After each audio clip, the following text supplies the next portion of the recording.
I think growing up in a culture with a lot of mental health stigma has actually made me a better clinician. Hi, I'm Dr. Julia, and I grew up in Russia, specifically Moscow, and there are some improving views on mental health back home. Just like across the world, there are some improvements in how we understand mental illness, how we understand mental health in general, prevention versus intervention.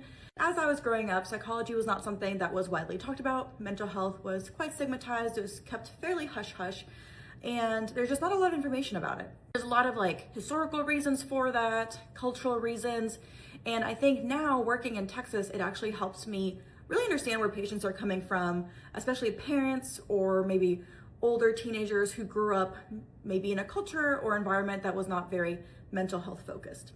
I think coming at it with a lens of curiosity and validation has been really helpful, and a lot of my time is spent on psychoeducation, understanding things that can make things worse, things that can make things better, talking about how a lot of mental illness can actually be treated.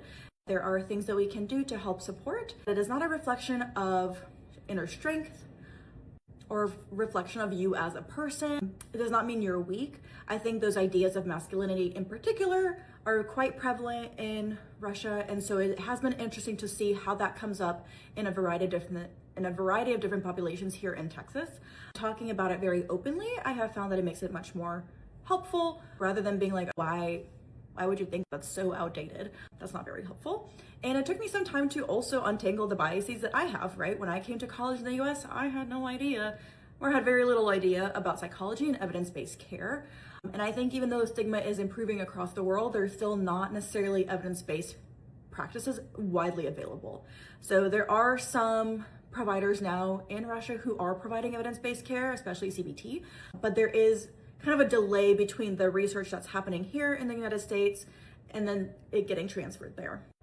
Anyway, let me know your thoughts. Have you encountered that? Do you feel like your culture helps you relate to patients who maybe have more or less stigma related to mental health?